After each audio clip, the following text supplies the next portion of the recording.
I thought I'd seen every kind of crazy living out here in the Utah desert, but nothing, and I mean nothing, prepared me for the morning.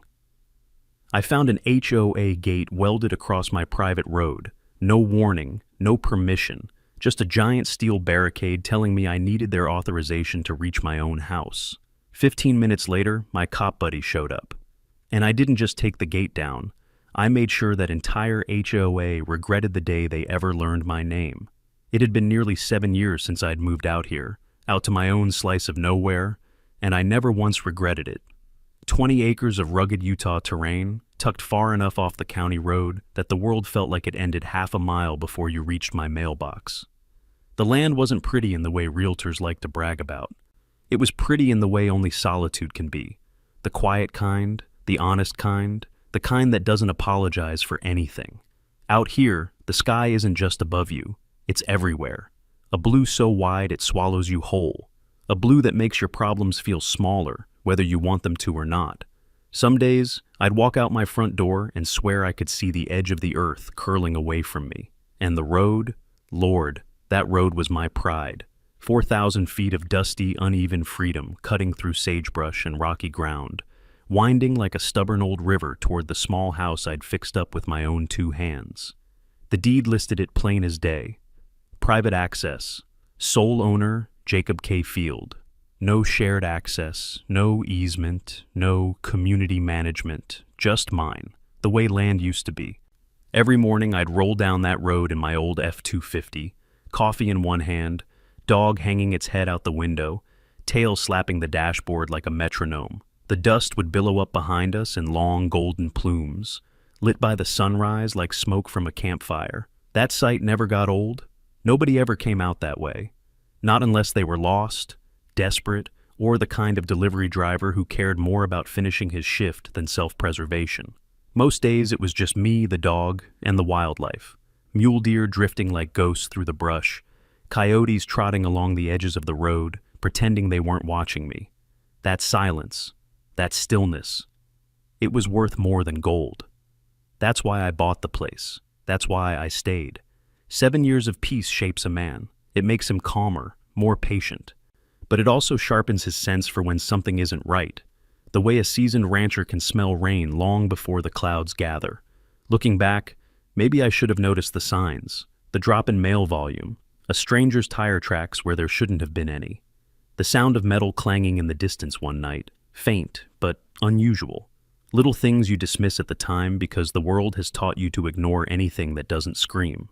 Maybe I'd gotten comfortable, maybe too comfortable. But out in the desert, comfort can trick you. It makes you think peace will last forever. It makes you think no one would be crazy enough to bother you out here. And it blinds you, just enough. So, when the storm comes, it feels like it fell out of a clear blue sky. The truth is, trouble was already on its way. It was wearing HOA colors. It just hadn't reached my doorstep yet, but it would. And when it did, it didn't knock. It welded itself across the entrance to my road and dared me to do something about it. 7 years of quiet. 7 years of mornings where nothing happened. 7 years of believing I'd finally found a place untouched by nonsense. Turns out, I was living on borrowed time because my peaceful desert wasn't as empty as I thought, and somebody out there had decided my land was their business. 2 weeks before the gate incident, before everything went sideways, I happened to run into a little preview of the trouble that was coming. It was a Tuesday morning, already warm before 10, and I'd stopped by the co-op for dog feed, fencing staples, and a new pair of work gloves, nothing special. The co-op was the closest thing we had to a town square, part hardware store, part coffee counter, part rumor exchange. I pushed the door open, the little bell above it giving that familiar, tired jingle. Inside smelled like hay, engine oil, and fresh cinnamon rolls somebody's wife brought in every Wednesday. And that's when I saw her, standing by the front counter like she owned the oxygen in the building, Karen Sanders. I didn't know her personally, but I'd heard the name whispered around the county bulletin board like she was folklore, the kind that comes with fines, meetings, and passive-aggressive newsletters. Aviator sunglasses indoors, a fitted blazer much too formal for a feed store, heels that would have sunk 3 inches into real dirt if she ever stepped foot on it. She spoke to the cashier with the confidence of someone who believed every room was lucky to have her. But she wasn't alone. Next to her was a tall, narrow-shouldered man in a beige windbreaker. Mid-60s, thinning hair, face creased not from smiles, but from years of being spoken over. He held a clipboard tucked close to his chest like a shield. He looked defeated, like he'd spent too many years following someone else's orders. That was Glenn. I wouldn't know his name until later. But at the time, something about him tugged at me. Not suspicious, more like tired. A man who had seen too much HOA nonsense and didn't have the spine to walk away. Karen, meanwhile, was in full command mode. "I don't care what the guidelines say," she snapped at the cashier. "You don't put up signs without HOA approval, even temporary ones. It confuses delivery drivers." The cashier, a teenager barely old enough to vote, nodded like he'd been caught stealing horses. "It's just a fresh eggs sign," he mumbled. Karen scoffed. "Chaos starts small."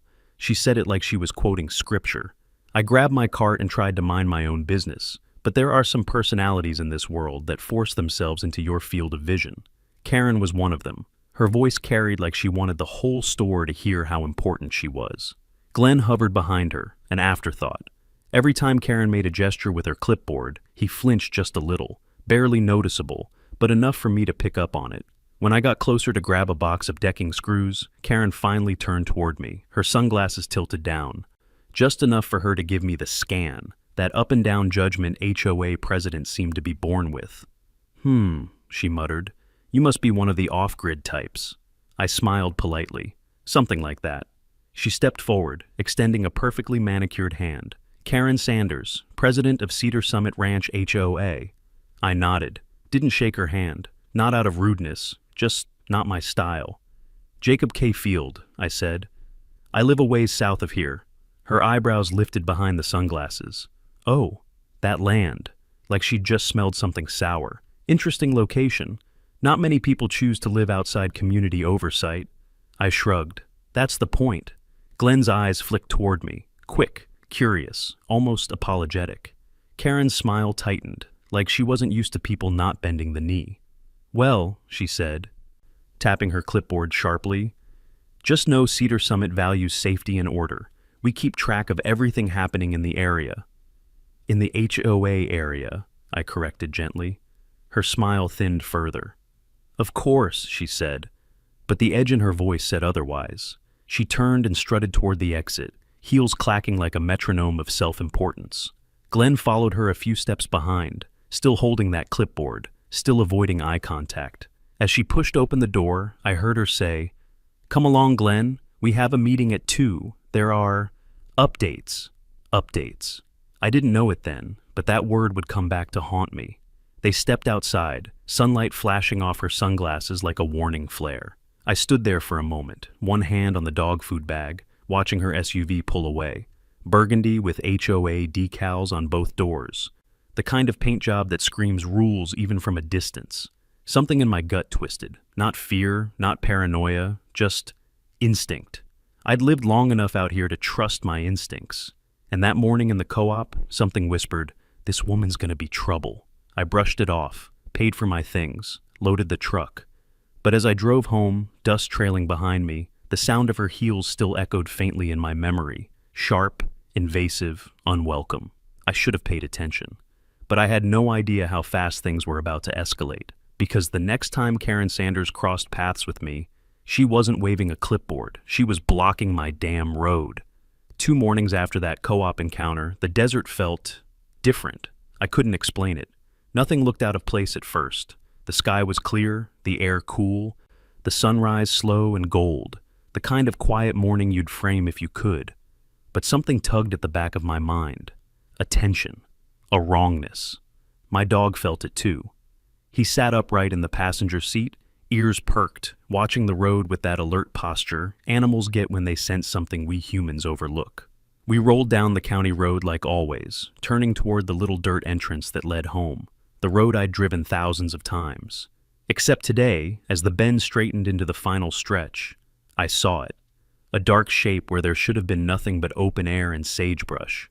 I slowed the truck, frowned, leaned forward. Then my heart dropped into my boots. A gate. A steel gate. Big, industrial, brand new, welded across the mouth of my private road. What in God's name? I pulled up slowly until the front bumper was just inches from the steel arms. My own road was gone, replaced by HOA arrogance. I stepped out of the truck, gravel crunching under my boots, and walked toward the structure like approaching some strange animal that didn't belong in the wild. Up close, it was even worse. Fresh concrete footings still soft around the posts, dark, recent welds, a keypad with blinking red light, an RFID sensor, and bolted across the middle, private access, Cedar Summit, residents only, all entry must be authorized by HOA security. My chest tightened. Cedar Summit? They were over a mile away, separated by elevation, brush, and every law on the books. They had no authority here, no jurisdiction, not even a path to pretend they did. I bent down and pushed a fingertip into the concrete, still warm, still curing. This gate had gone up in the last 24 hours, probably while I was asleep. My dog barked once, low, confused, almost offended. I couldn't blame him. A small black camera eyed me from the top of the post, its lens reflecting the desert sun like a dead, unblinking pupil. Someone had positioned it deliberately to capture anyone approaching from the county road, anyone trying to get to my home. Unbelievable, I muttered. But it wasn't unbelievable, not really. Not after meeting Karen, not after hearing the way she said, community oversight, protective buffer zone. We track everything happening in the area. This wasn't oversight, this was occupation. I circled the gate slowly, reading every weld, every bolt, every footprint around the base. Fresh tire tracks led off into the brush, wide ones, the kind you'd get from a contractor's trailer hauling metal posts. They'd done it at night, quick job, probably hurried, but confident enough to think no one would catch them. My pulse ticked harder. Then the real punch landed. I wasn't locked inside my land. I was locked out of it. This gate wasn't blocking people from wandering onto my property. It was blocking me from getting home. I stared at it, jaw tight, breath steady. I wasn't scared. I wasn't panicked. I was something worse, focused. The kind of focus that comes when someone crosses a line they shouldn't have come near. I took out my phone and snapped a dozen photos. The sign, the keypad, the concrete, the camera, the tire tracks. Every angle, every detail. But I didn't call anyone, not yet. Calling could wait. Paperwork could wait. The county could wait. Right now, there was only one person who needed to answer for this. I climbed back into the truck. My dog looked at me, ears tilted, sensing the shift in my energy. "No," I said softly. "We're not going home. Not until I fix this." I turned the wheel the opposite direction, back toward the main road, back toward Cedar Summit Ranch, back toward that beige clubhouse where Karen Sanders held court like she was judge, jury, and executioner of the cul-de-sac kingdom. The engine hummed low and angry as I pressed the pedal. Dust lifted behind me in a long, rising plume. I wasn't going back to the house. I was going to get answers, face to face.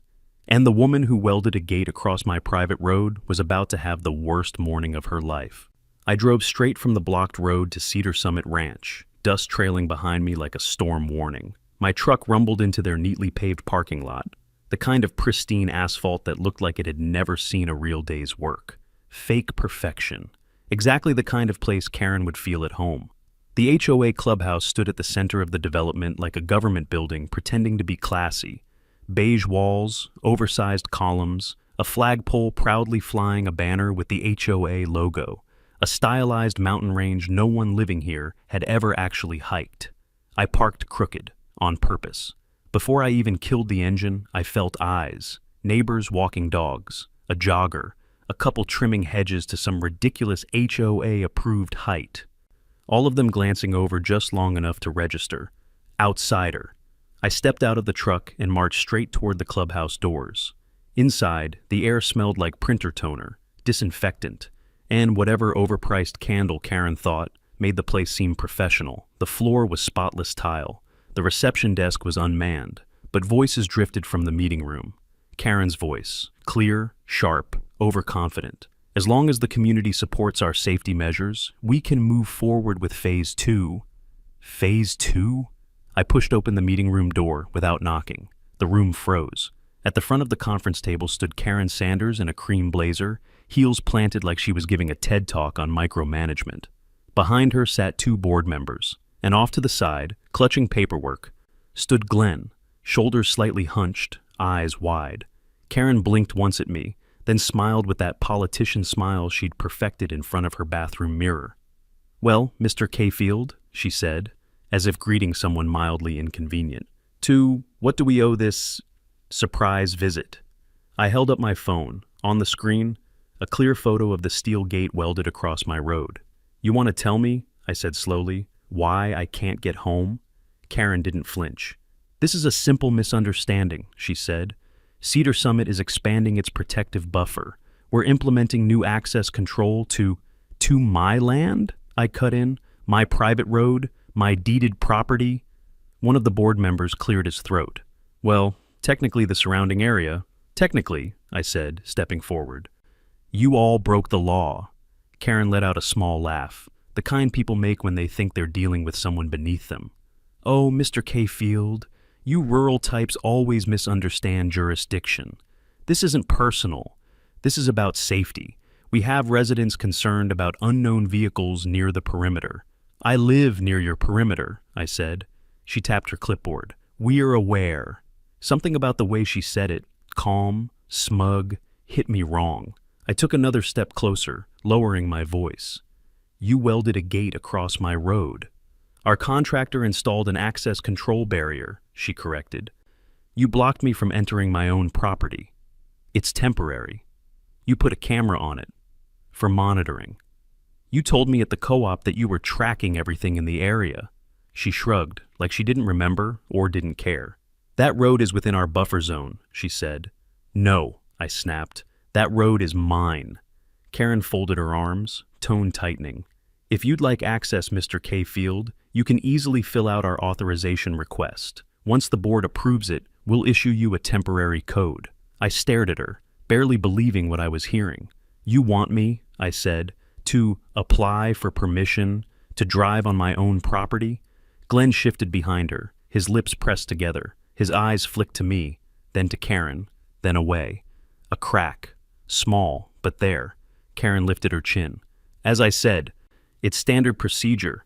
I couldn't help it. I laughed. Not loud, not angry, just disbelieving. "You've lost your damn mind," I said. "Excuse me?" Karen snapped. "You heard me?" The room went silent, except for the soft hum of an HVAC vent. Finally, Karen motioned to the board. "I think we're done here." "No," I said, planting my hands on the table. "We're not." Karen stiffened. "You're going to remove that gate," I said. "Today? Right now." She smiled again, that tight, condescending smile. "And if we don't," I leaned in, "then I'm calling the county, then I'm calling the sheriff, and trust me, they're going to have a field day with what you just did." Karen's smile faltered, just a flicker, but I saw it, a crack. Behind her, Glenn shifted again, this time stepping slightly forward, as if he wanted to speak but knew better. Karen straightened her blazer. "Mr. Cafield, if you walk out that door, you'll regret the way you're handling this." I stared her down. "Lady, the only thing I regret is wasting 4 minutes listening to you talk." And with that, I turned, left the room, and marched back into the sunlit parking lot. My pulse was steady, my mind was sharp. I'd played it calm.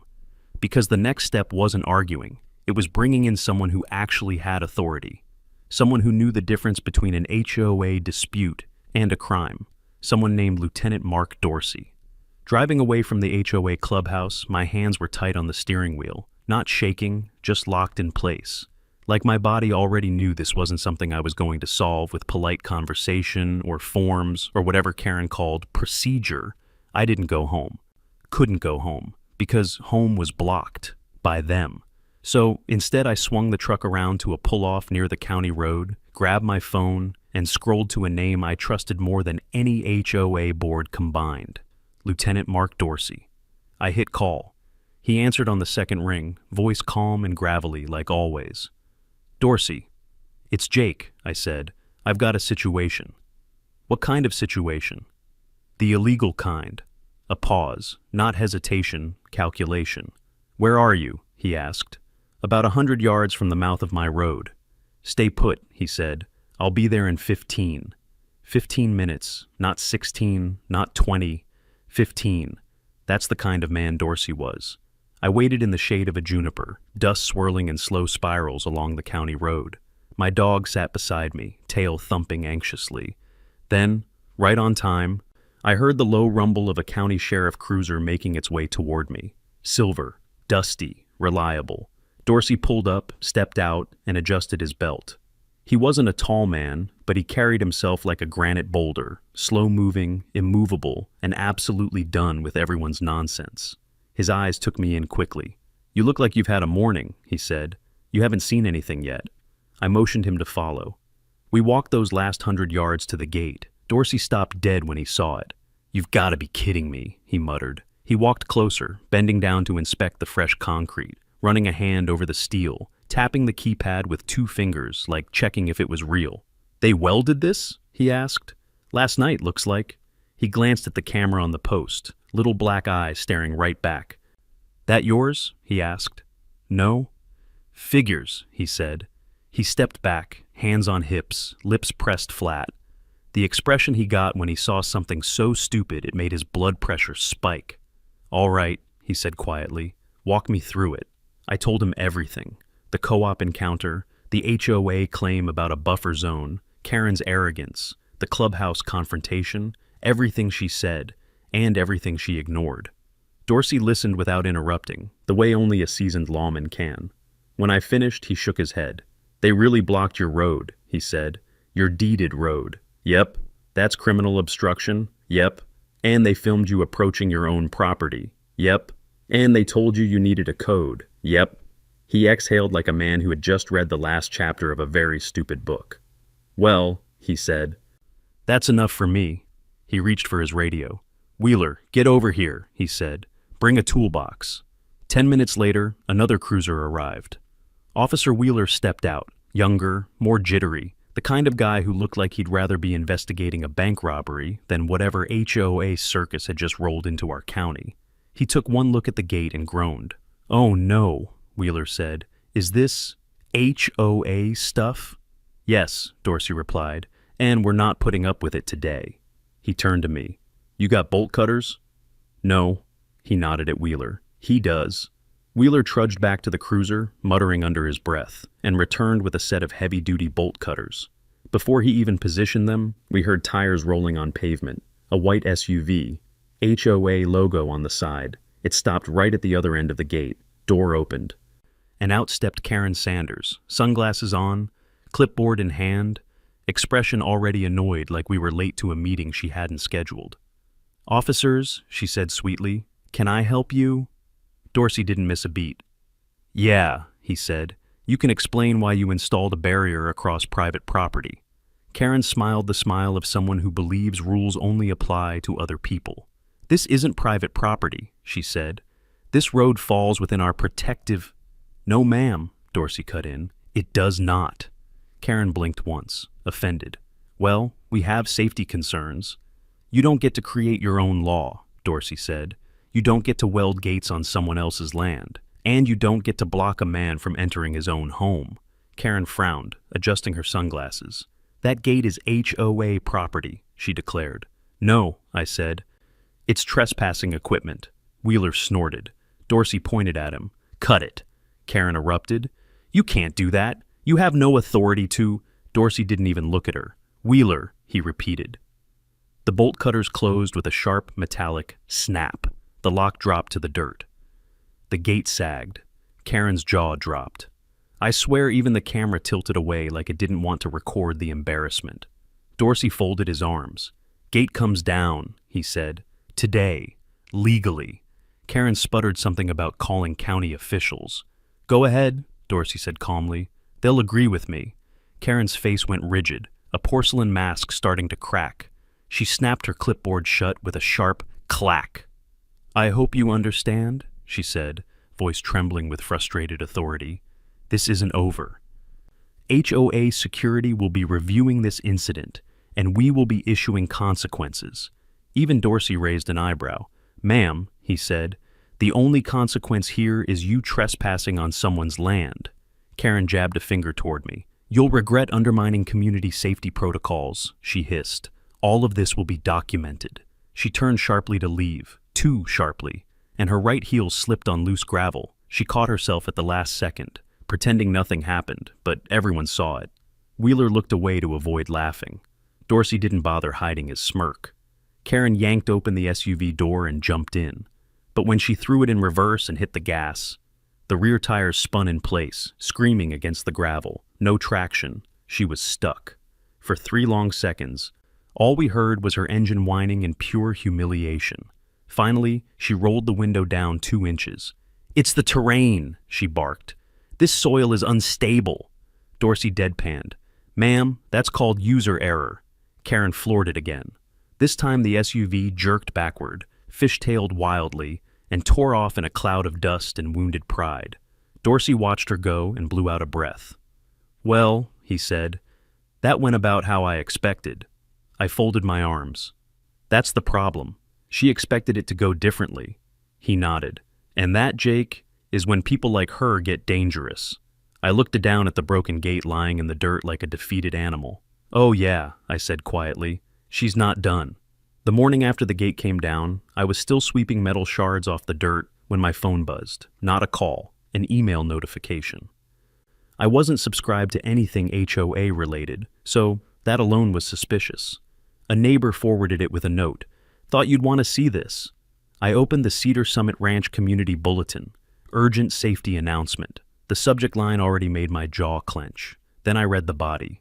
Yesterday, an unidentified male instigated damage to authorized community security equipment, coordinating with aggressive individuals to compromise neighborhood safety. Oh, she was clever. Not smart, but clever. Karen couldn't lie about who physically cut the lock. She watched Officer Wheeler do it. She argued with Lieutenant Dorsey while he ordered it. So, instead, she twisted the story. She made it sound like I orchestrated it, like the cops were my hired muscle, like I was leading a demolition crew. The email continued. "Residents should avoid the northern access road until further notice. The instigator is non-compliant, unverified, and potentially hostile." I choked on my coffee. "Potentially hostile? Lady," I barely raised my voice. But she wasn't done. Below the warning were screenshots of my truck taken from the HOA camera they'd installed on my road. Blurry zoom-ins. Circles drawn in red. The kind of smear job you'd expect from a teenager trying to frame their sibling for stealing cookies. I muttered under my breath, "Oh, Karen, you're playing a dangerous game with the truth." My phone buzzed again. Old Hal from down the ridge. "Boy," he wrote, "you're famous. Should I bring popcorn or ammunition?" I smiled, a weary smile, the kind a man gets right before the next punch lands, because I knew exactly what was coming. And I was right. Around noon, I walked down to my mailbox. Hot wind, dry gravel, quiet as a churchyard. Inside the box was a single envelope with no return address, just a label printed off a cheap home printer. Cedar Summit Ranch Authority, Notice of Assessment. Authority. The HOA ego was getting worse. I tore it open. Inside was, honestly, one of the ugliest documents I'd ever seen in my life. Comic Sans font, pastel blue headers, formatting that looked like a kindergarten newsletter. At the top, citation, unauthorized tampering with community safety infrastructure. Below that, fine amount, 6th due date. Immediate failure to comply may result in escalation protocols. I burst out laughing. I wish I could say a normal laugh. But it was one of those deep, can't breathe, hand on my knees laughs that echo off the canyon. Because in the bottom corner was their official-looking seal. Utah Department of Rural Transportation and Infrastructure. They spelled infrastructure wrong, and the department doesn't exist. I snapped a picture and sent it to Dorsey. 10 seconds later he called. "Jake," he said slowly, "you're holding evidence of felony-grade fraud." I figured. "And Comic Sans," he added. "Really? This woman thinks she's the governor of the desert." "No," he said. "She thinks she's smarter than the law. That's worse." By late afternoon, the smear campaign was in full sprint. 3 neighbors messaged me asking why the HOA claimed I threatened volunteers. One asked if I really commandeered law enforcement to destroy community property. Another said, "Karen says you swung bolt cutters at her staff." I rubbed my forehead. Bolt cutters? Her staff? Wheeler barely knew how to hold those cutters without pinching his fingers. Karen was inflating the story faster than a discount bounce house. But here was the problem with lies. To keep them alive, you need absolute loyalty. And Karen didn't have that, because at 7:12 p.m., my phone buzzed again, but this time from an unknown number. A short message. "We need to talk. She's going too far." Glenn. I stared at it a moment, surprised, but not shocked. He must have pulled my number from the public deed files Karen had forced him to search. She probably made him comb through every record with my name on it last week. And somewhere in that mess, my phone number was listed. For the first time since this war started, someone from inside her board was reaching out. And that meant something important. Karen didn't just cross a line. She crossed a line her own people couldn't defend. The crack in her armor had started, and cracks in people like her don't stay small. They widen, they split, then they shatter. I went to bed that night thinking maybe, just maybe, the gate incident had been enough humiliation to slow Karen down. But deep down, I knew better. People like her don't accept losing. They double down on stupid. So when I stepped onto my porch the next afternoon and saw a brand new steel gate standing where the old one had been cut down, I didn't even swear. I just sighed. This one was beefier, thicker posts, an electronic keypad, and a shiny Bluetooth receiver blinking like a Christmas light. They'd installed it fast. Probably paid triple for same-day emergency installation. On the keypad was a laminated paper, authorized personnel only, HOA Safety Zone. Safety Zone, right. I walked up, looked at the keypad, and shook my head. Brand new hardware, still had the factory sticker on it. If I learned one thing from ex-mill buddies who tinkered with electronics, it's this. New tech always ships with a stupid default password. Sure enough, my phone picked up a Bluetooth device immediately. HOA Gate 3F9C. Pair, code 000, I actually laughed out loud. That's what you get for rushing a job, Karen. I pulled the little black flipper zero from my pocket, a gift from a nephew who swore it could hack doorbells, garage doors, and half the junk built since 2010. I pressed a button. It recorded the gate signal, pressed another, it replayed it. Click. The gate swung open like it was welcoming me home. I didn't step through, I didn't touch anything, I just stood there, letting the absurdity wash over me. Karen spent thousands installing a new barricade, and I opened it like a hotel room door. I closed it again, opened it again, closed it, just to make sure it wasn't luck. Nope, it was just bad security. And the best part? My trail cameras caught the whole thing from 3 different angles. I figured Karen would come back when she noticed her impenetrable gate wasn't staying closed. I didn't expect her to come back at 2 in the damn morning. But that's exactly when I heard tires crunching lightly over gravel. That slow, guilty roll of someone who wants to be invisible, but doesn't know how. I slipped out onto my porch, barefoot, the cold desert floor biting at my skin. Didn't turn on any lights, just watched. Down the road, a white SUV idled with its headlights off. Passenger door opened, a flashlight flicked on, and there she was. Karen Sanders, hair tied back, black windbreaker stretched tight across her shoulders, moving like she was reenacting a spy movie she'd only seen the trailer for. With her was a tall, bearded guy, probably one of her volunteers, poor man. He looked like he'd rather be anywhere else on Earth. They walked up to the gate, the brand new, expensive, supposedly tamper-proof gate. Karen hammered the keypad frantically. The gate didn't move. She punched it again, still nothing. She spun around to her bearded assistant and hissed something sharp. He shrugged helplessly. I grinned. Of course the gate didn't open. Bluetooth devices only stay paired for a few minutes before shutting down. And Karen didn't know the passcode, but I did. Well, Flipper Zero did. I tapped a button. From half a mile away, hidden in the dark, I heard the faint electronic click of the gate swinging open by itself. Karen jumped like she'd seen a ghost. The bearded guy actually yelped. I had to slap a hand over my mouth to keep from laughing. Karen shined her flashlight wildly around the desert, whisper yelling, "Did you see that? Someone's out here." The man stuttered. "It opened by itself." "No, it didn't," she snapped. "Someone is remote hacking our safety equipment." Remote hacking. She had no idea how right she was. She moved closer to the gate, took out her phone, and started snapping photos. Not of the gate malfunctioning, but of traffic cones, reflective tape, and a crowbar she had brought to stage the scene. She set the crowbar on the ground, took a photo, moved it an inch, took another, her Evidence, as she probably called it. The bearded guy shifted nervously. Karen, maybe we shouldn't. Quiet, she hissed. This road is a crime scene. I am documenting it. A coyote howled somewhere behind them.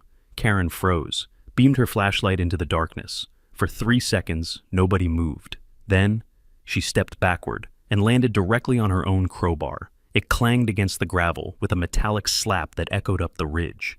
She flailed, stumbled, tried to recover her balance, tripped again, and knocked over 2 of her own traffic cones. The bearded man rushed to help her. She swatted his hand away. I know what I'm doing. No, ma'am, you do not. Eventually, she swept everything into the trunk in a panic. Cones, tape, crowbar, and they sped off so fast the SUV fishtailed like a wounded jackrabbit. Silence returned. Just the wind, the desert, and a man barefoot on the road shaking his head. She had absolutely no idea. Every second of her little midnight operation was on camera. Every lie she planned to tell just became evidence against her, and the gate she was trying to protect? I opened it with a 150 toy. Oh, Karen, I whispered, you picked the wrong man and the wrong road. By the next afternoon, the desert felt unusually still, not quiet, still, like the land itself was holding its breath, waiting to see what disaster Karen would cook up next. I went through my usual routine, coffee, checked the solar rigs, kicked the dirt off my boots just because it felt good, but part of me kept glancing toward the access road. After the midnight circus she'd pulled, I expected some kind of retaliation. A letter, a drone, a sheriff's deputy she'd sweet-talked, something. But by noon, nothing happened. Karen was planning. That was always worse than her acting. I walked back toward the house when my phone buzzed. Unknown number, local area code. I almost ignored it, until a text came through. We need to talk, privately. I know what she's doing. I frowned. Before I could type a reply, another message followed. Meet me at the old feed store parking lot, 5 minutes. I stared at the screen.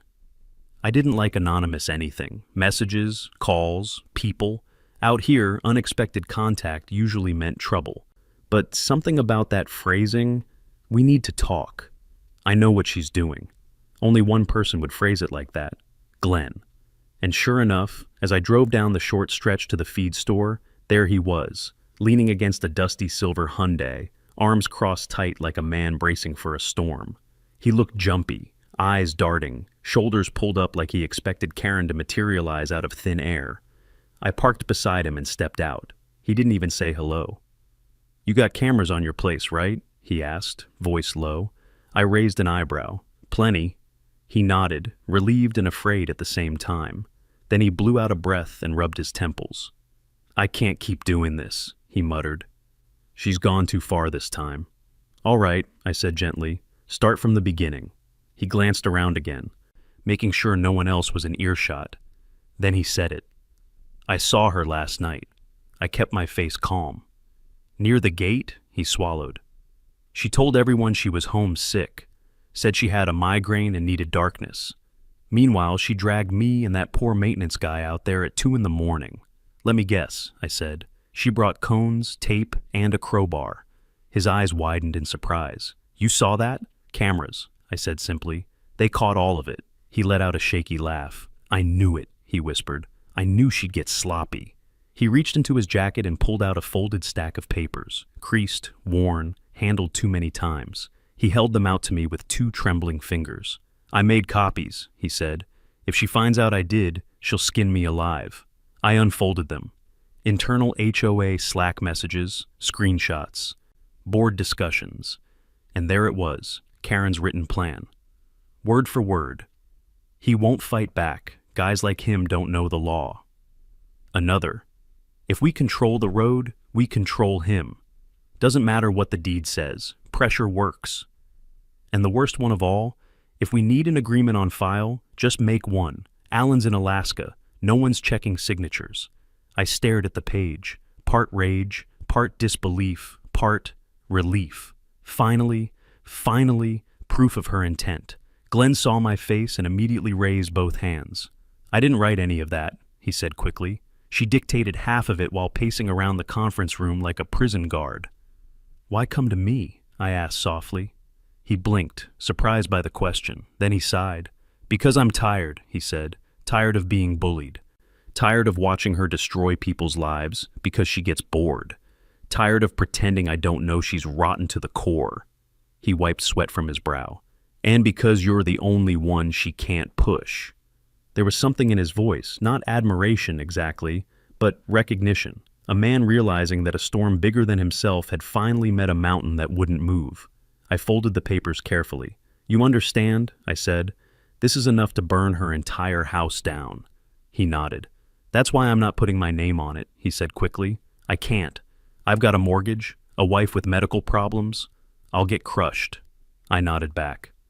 "Then your name doesn't exist," I said. "Our little chat never happened." His shoulders sagged in relief. Then, before he got in his car, he paused. "Oh, and one more thing," he said. "She's planning something bigger, something stupid. She thinks the gate incident made her look weak. She won't accept that. She'll escalate." I exhaled slowly. Of course she would. Glenn gave me a tight, apologetic nod, climbed into his Hyundai, and drove off like he expected someone to chase him. I stood alone in the dusty lot, the papers held tight in my fist, the wind tugging gently at the edges. Karen had crossed the line before, but now she'd left footprints, and I was done letting her walk wherever she pleased. The next morning rolled in slow and dry like most desert mornings do. A pale gold sun crept over the ridge, lighting up the sagebrush and scattering long shadows across my property. But something felt different, not uneasy, no. It was the feeling right before a storm, when the air goes still and the animals go quiet, and even the wind seems to hold its breath. I grabbed my coffee, stepped onto the porch, and stared down the access road toward gate number 2. Still standing, still smug, but after last night's little ghost show, I doubted it was functioning the way Karen expected. I walked down the road, gravel crunching under my boots, the dog trailing behind me with his ears perked. The keypad's little LED still blinked, a soft, steady pulse. Alive, but clueless. I tapped the post. Solid, not cheap. Karen had sunk real money into this one. And then, as if on cue, the gate hiccuped. A tiny mechanical stutter. Barely noticeable, but I heard it. Something inside the motor was grinding, caught between two states, open and closed, like a confused robot. "Shouldn't have messed with the defaults," I muttered, sipping my coffee. The gate twitched again. Then a soft electronic chirp sounded. The motor engaged, and the arms of the gate jerked. Once, twice, then shuddered violently and locked in place halfway open, halfway closed, like a drunk man unsure if he wanted to sit or stand. I nearly spit my coffee out. It was the funniest damn thing I'd seen all week. "Bluetooth desync," I whispered. "Bless your heart, Karen." There was no world where she would accept this. Not after last night. Not after Glenn slipped me her little Slack confession. She'd push back harder and harder until she broke something too big to hide.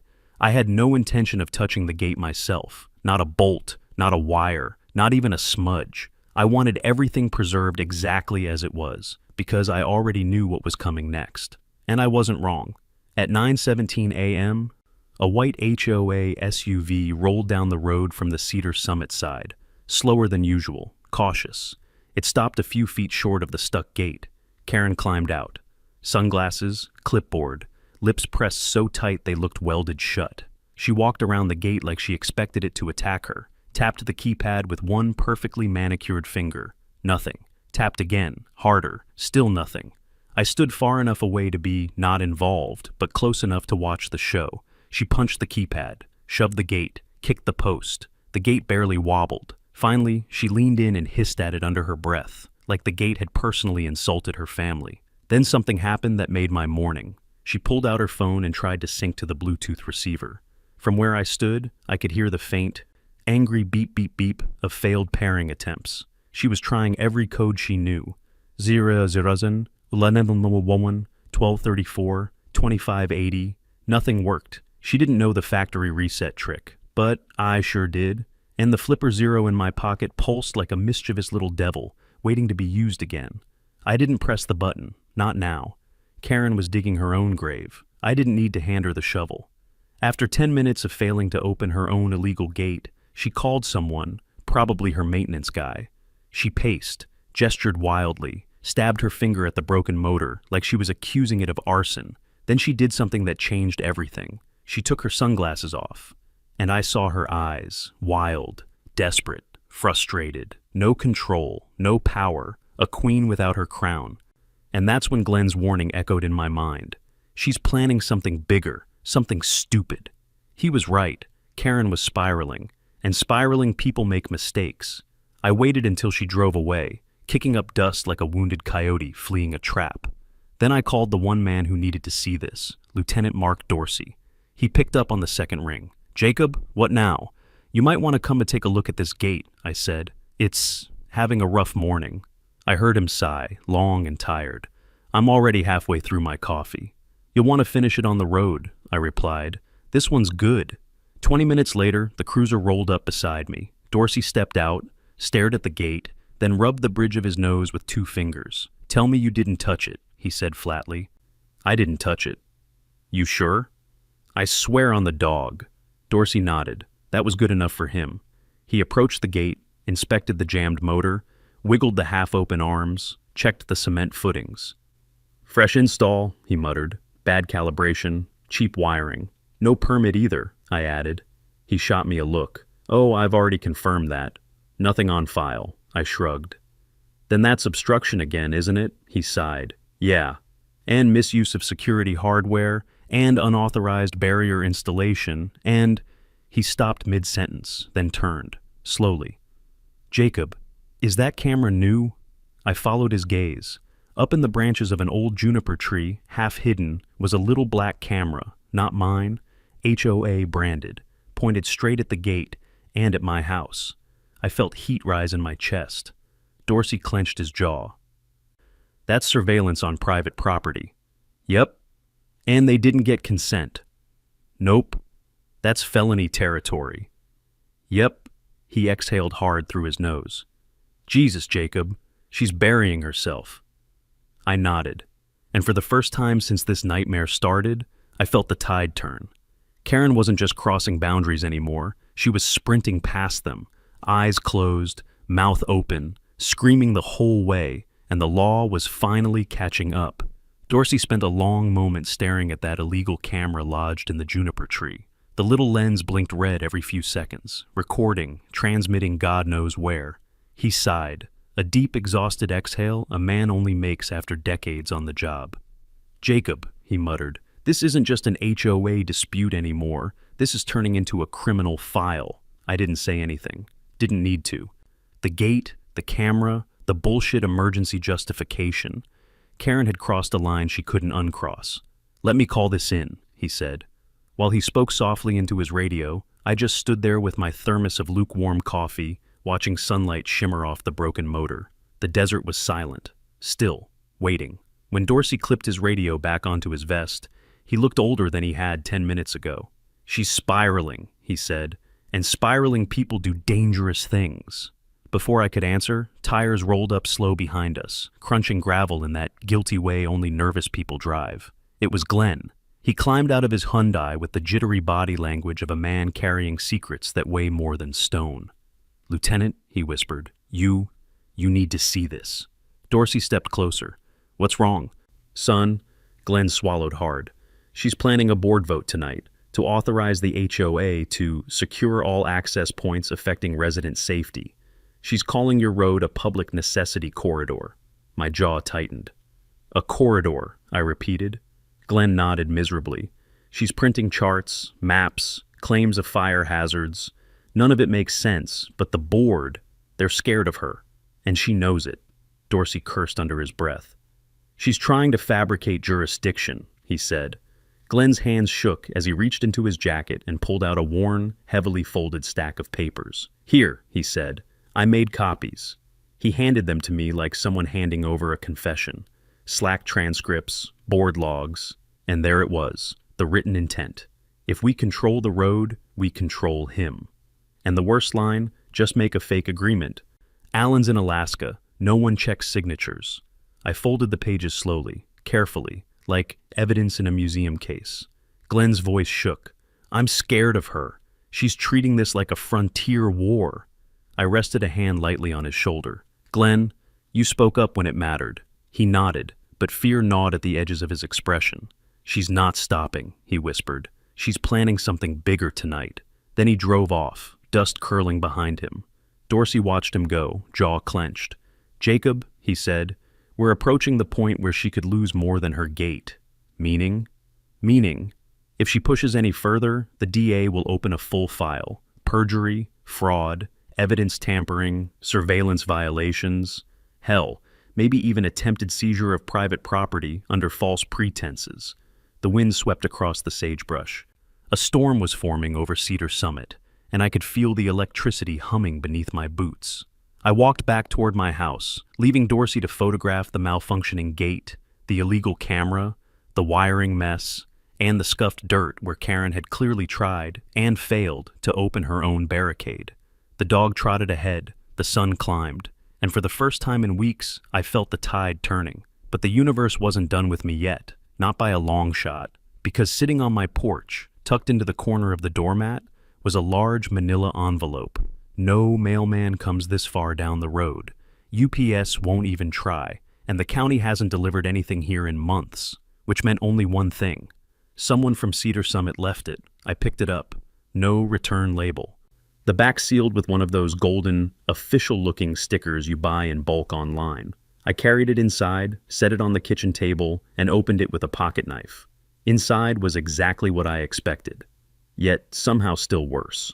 A single-page legal agreement printed on aged parchment paper that still smelled like the office supply aisle at Walmart. At the top, property maintenance and joint access agreement between Cedar Summit Ranch HOA and Parcel B17. Below that, a bunch of generic legal filler text about shared jurisdiction, seasonal maintenance, and security oversight. And at the bottom, the signature, Alan M. Brody, owner Parcel B17. My stomach dropped, because Alan Brody would never sign anything involving an HOA. Hell, the man moved to Alaska because the county put a speed bump near his driveway and he called it socialist pavement fascism. Below his forged signature was another, Karen R. Sanders, president.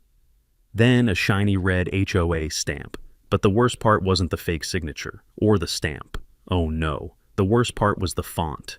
The entire agreement, a document meant to look like it was created 7 years ago, was printed in Cambria, a font that didn't even exist when Alan sold me the property. I actually laughed. Not loudly, just one stunned, exasperated burst of disbelief. Then I looked closer. The header alignment was off by 2 millimeters. The margins were imperfect. And the watermark? A blurry clip art tree logo pulled straight from Google Images. Good God, it was the dumbest forgery I'd ever seen. And yet, this was the weapon Karen planned to use against me. A forged agreement, delivered in secret, hours before her board vote. The trap was set, but not for me, for her. I folded the document neatly, placed it back in the envelope, and set it beside Glenn's Slack printouts. By the time I finished, there was enough evidence on that table to bury Karen Sanders deeper than a cold winter septic tank. I dialed one number, Tom Delgado, my attorney. He answered on the second ring. "Jacob, something wrong?" "Oh yeah," I said, staring at the forged signature. "You could say that. You might want to bring your green binder, the one for fraud cases." "That's the one." He whistled softly. "All right," he said. "I'll clear my afternoon." I hung up and stepped back onto the porch. The desert wind had shifted. A storm was coming. And Karen had just handed me the lightning. By the time the hearing rolled around, the whole county felt like it had been holding its breath. Cedar Summit HOA had filed their complaint against me, full of wild accusations, buzzwords, and enough legal nonsense to choke a horse. But none of that mattered, because Tom and I came armed. We walked into the county civil courthouse together, a squat beige building with one flickering fluorescent light above the door, carrying a stack of evidence thick enough to level a small town. Karen arrived 10 minutes late, dressed like a Pinterest version of a paralegal, arms full of binders, lips pressed into a thin line of determination. Behind her, the young HOA attorney she'd hired looked like he'd Googled how to be a lawyer the night before and hadn't slept since. He didn't look at us. I suspect he already knew he was walking into a wood chipper. Judge Holloway entered, no nonsense, mid-50s, steel gray hair pulled tight.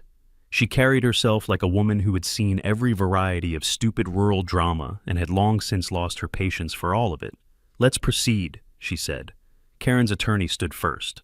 "Your Honor," he began dramatically, "this case is about safety. It is about community protection. My client, President Sanders, acted only to ensure the well-being of Cedar Summit residents. Mr. Cafield has shown a pattern of hostility." Tom rose without waiting.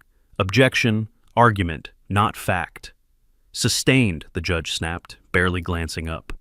The young attorney deflated faster than a punctured tire. He changed tactics. "Your Honor, we'd like to submit this access agreement, signed by the previous owner of Parcel B17, granting joint jurisdiction of the road to Cedar Summit HOA. Ah, there it was, the forged agreement, the moment Karen had built her entire fantasy case around. He held it up proudly, like a magician showing a card he was certain would astonish the crowd. Tom didn't even wait. "Your Honor," he said calmly, "that document is fraudulent." Karen jerked in her seat. The judge turned her gaze toward Tom, sharp, hawk-like. "Explain." Tom stepped forward, placing the document on the evidence table. "First, the signature. Alan Brody is alive, well, and has provided a sworn statement that he has never, under any circumstances, signed anything involving an HOA. He handed over Alan's statement. Second, the paper, purchased 2 months ago at a local print shop. We have the dated receipt." He placed the print shop invoice beside it. "Third, the font used in this document, Cambria, was not commercially available 7 years ago when the signature is dated." A soft murmur rippled across the courtroom. The judge raised an eyebrow. "And the watermark," Tom continued, "is a stock image pulled directly from Google. Reverse image search confirms it." He stepped back. "Your Honor, this document is not just fake. It is insultingly fake." You could hear Karen swallow from across the room. The judge pressed her lips into a tight line. "Ms. Sanders," she said, "were you aware this agreement was fabricated?" Karen stood, hands trembling. I was told it was in our archives. I didn't check." "So you submitted it under oath," the judge cut in, "without verifying its authenticity." Silence. Stone cold. Guilty silence. Tom wasn't done. "And finally, Your Honor." He presented the Slack printouts Glenn had given me, a nail in the coffin. In her own words, "Just make a fake agreement. Alan's in Alaska, no one checks signatures." Karen sank into her chair as if her bones had dissolved. Her attorney looked like he wanted to dig a hole and crawl into it. Judge Holloway leaned back, eyes narrowing. "I'm prepared to rule." The courtroom went still, dead still. First, the lawsuit against Mr. Cafield is dismissed with prejudice. Second, Ms. Sanders is fined $25,000 for submitting falsified evidence. Third, Cedar Summit HOA will pay $84,000 in restitution and legal fees. Fourth, Ms. Sanders is removed from her position as HOA president effective immediately. And finally, this matter is referred to the district attorney for review under Utah Criminal Code for document tampering and fraudulent filing. The gavel came down like thunder. Karen didn't cry. She didn't shout. She just cracked, quietly, completely, like porcelain dropped on concrete. Tom closed his binder and whispered, "Told you she'd self-destruct." He wasn't wrong. Karen Sanders walked into that courtroom thinking she would seize my road. She walked out lucky she wasn't in handcuffs. When the dust finally settled, the desert felt different. Not louder, not angrier, just clean. Like the land itself had been holding its breath through the whole damn ordeal and finally exhaled. 2 days after the hearing, the county sent a crew to haul off the twisted metal that used to be Karen's community gate. They loaded it into a truck like scrap, because that's all it ever was.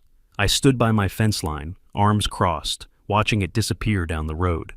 A small, satisfied smile crept in. Tom pulled up a minute later, boots crunching on gravel. He pointed toward the main road. "You see Karen's place?" he asked. I nodded. "For sale sign went up this morning. They put a lien on the house to cover the HOA's legal bills," Tom finished. "Good," I said simply. "She paid for the show." Tom leaned against the truck. "You realize," he continued, "most folks would have caved. They would have paid the fine, joined the HOA, and prayed the harassment stopped." I shrugged. "Yeah, well, most folks don't own land out here for the easy life." He laughed. "Fair point. By late afternoon, the sun dipped low, washing the desert in that warm gold I'd fallen in love with years ago. I fired up the grill, because nothing says victory like a slow-cooked ribeye and the smell of mesquite wood. Dorsey and Wheeler showed up first, still in uniform, but off the clock. Then Glenn arrived. He looked nervous, like he wasn't sure he should be there. I waved him over anyway. "You did the right thing," I told him. He nodded, staring at his boots. "I'm trying to," he said quietly. We ate on the porch, paper plates, cold beer, the kind of silence that only exists between folks who've been through something real together. The sky turned deep blue. The crickets woke up. Dorsey raised a bottle, and the others followed. "To private land," Dorsey said. Wheeler added, "To people who actually stand up for it." Tom clinked his bottle against mine. "And to corrupt HOA presidents learning their limits." We all drank. I leaned back in my chair, boots propped on the railing, and let the night swallow the last of the heat from the day. I glanced at the newly installed steel bollards along my road, gleaming under the moonlight. They were a lot stronger than Karen's cheap gate. Out here, nothing was perfect. The land was rough, the work was hard, and the world was getting crazier every year. But this, my porch, my road, my stretch of desert, was mine. Bought and paid for, fought for, protected. And now, no HOA on earth would ever forget my name. I raised my bottle one last time, looking out at the wide, dark desert. "Two boundaries," I said, my voice carrying over the silence. "May we always know where ours end." I paused, letting the finality sink in. "And where the HOA can shove theirs." The bottle clinked against the railing, and the desert was silent again.